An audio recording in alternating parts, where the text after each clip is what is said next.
Hi folks, Leigh Diffey, Townsend Bell, Kyle Petty with you. Nothing like starting a new week with a lot of excitement and a bang. This is Countdown to Crossover. The crossover being IndyCar and NASCAR being at the Brickyard, the famed Indianapolis Motor Speedway, for the very first time at the same time. And it puts the green flag on NBC's NASCAR portion of the season. There's a lot of excitement surrounding this, and each and every day this week, we will bring you different people from the different codes to chat about the level of excitement and what's going to go down this weekend in Indy. Kyle, I want to start with you first. What is the significance of this weekend in the timeline and the history of the sport?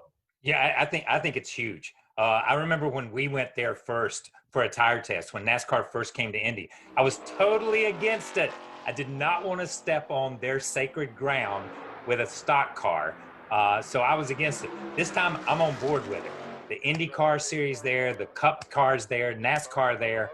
It is an exciting weekend for motorsports in this country, and you're bringing the best of the best together in one place at that hallowed ground. It's going to be a historic moment that we look back on. I know it's because of the pandemic and the way things have gone and the way the world is right now, but it is going to be a watermark in all of motorsports for the United States, I believe. Well, the busiest man in motorsports this coming weekend is going to be our T. Bell. Townsend's going to throw a little bit of IMSA WeatherTech Sports Car Championship into the mix. He's racing in Daytona, and then he's going to be with us in Indy as well. Townsend, for you, this is a really significant weekend, isn't it? It really is, and one of the only downsides to what will otherwise be just a fantastic celebration of motorsports on NBC, and for me, doing both races on Saturday, the IndyCar commentating, and then the IMSA race Saturday night. One of the only downsides is I'm just bummed I won't be on the grounds at Indianapolis for very long to witness and enjoy this very significant moment in history. As Kyle points out, you know, for so many years, NASCAR and IndyCar, I've been on the IndyCar side, and, you know, we've always had an opinion on what NASCAR is and how it's different, and the sensitivity of NASCAR showing up once a year at Indianapolis since the early 90s there. So this is forcing both sides to come together, figure it out, see how we get along. And I just regret that I won't be there long enough to really soak up all of the different dynamics in the garage area. And I think a really beautiful aspect to this weekend, and what this countdown to crossover is all about each and every day this week, is that we get the opportunity to talk more about the crossover, and perhaps there is more crossover than people actually talk about, well beyond, you know, doing the double, you know, like Tony Stewart and Kurt Busch, etc., with the Indy 500 and Coca-Cola 600. We want to take you back on a walk down memory lane to 1965 in the Indianapolis 500, and a truly significant one, of course, for the two-time Formula One world champion, Jim Clark. There he is with Colin Chapman, but also Kyle, some gentlemen and a group of people very near and dear to your heart. The Wood brothers were involved in this race. Yes, they were involved in them. I think Colin asked them to come up and pit the car. They pitted both cars, the 82 of Jim Clark and 83 of Bobby Johns. The pits were side by side, or there was an opening in between them, so they only had to move back and forth.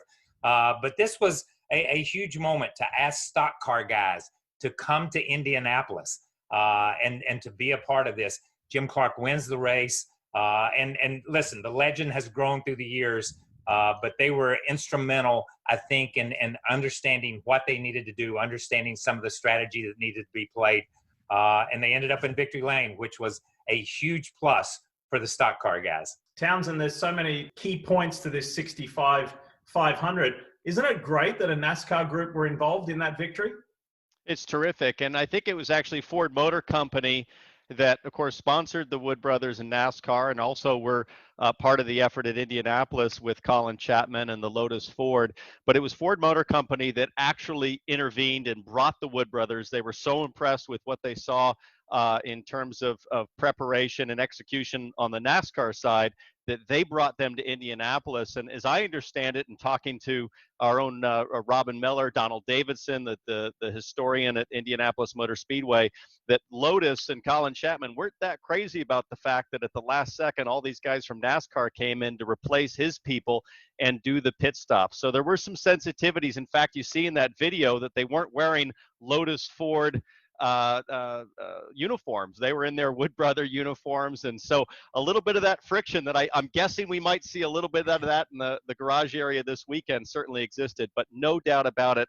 The Wood Brothers came in and executed flawlessly and found little ways to tweak and find an advantage. Even the way that the fuel hose connectors were locking and releasing, working those continuously to try to make sure there was no friction, reducing any chance for a hiccup on pit lane, because Jimmy Clark was dominant. He drove away from the field, and it was a sensational victory.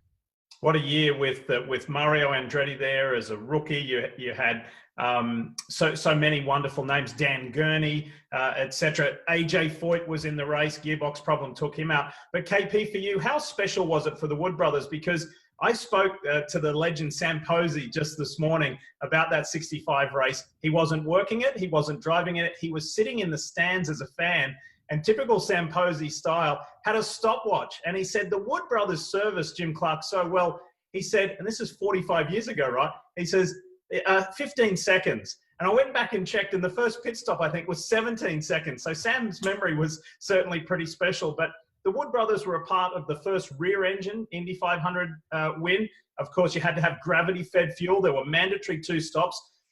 The Wood Brothers were part of a very special era and special turning point in the sport's history.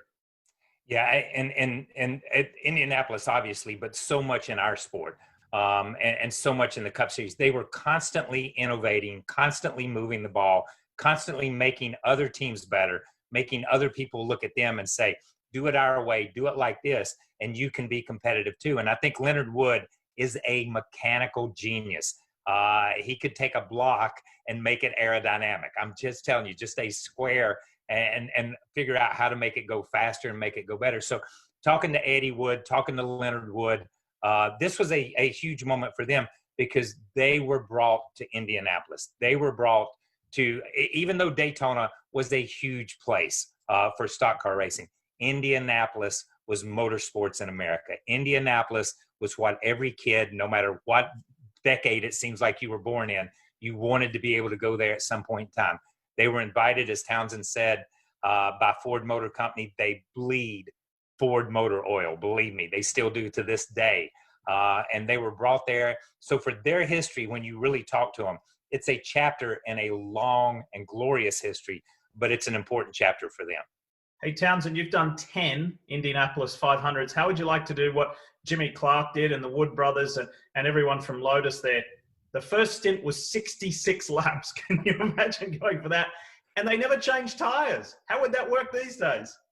Oh, you wouldn't have anything left. I mean, at 30 laps, you are begging your engineer to bring you in and replace tires. And certainly at that point now, you need fuel anyways. And I think what's really wild for me is when I see a car from that era is just recognizing and trying to wrap my head around the idea that you're carrying 60, 70, 80 gallons of fuel, and just the mass that means in terms of how the percentage of weight change of your car changes dramatically from the start to the finish, much like, Formula One running these days on one tank. But I wanted to point out two funny stories.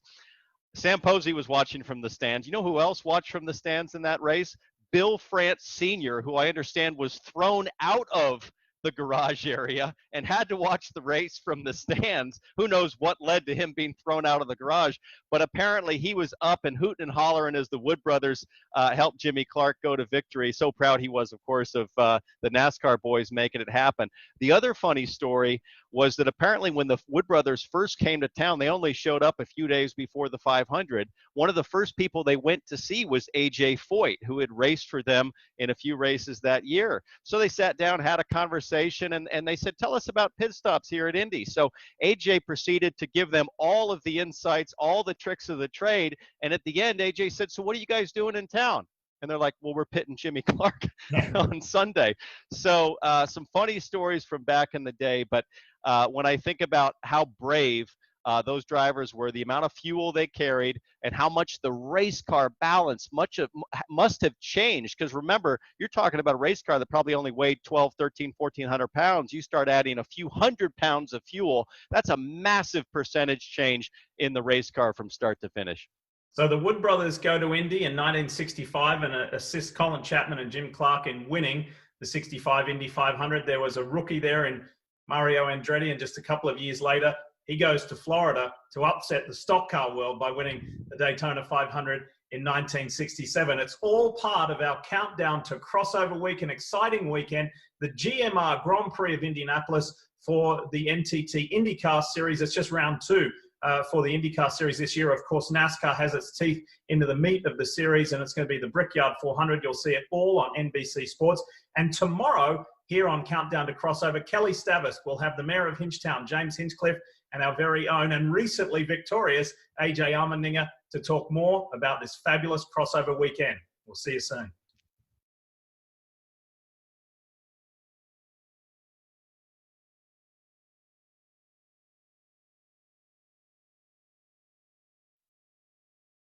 Hey Motorsports fans, thanks for watching. Make sure you hit subscribe before you go for all the latest news and highlights across motorsports.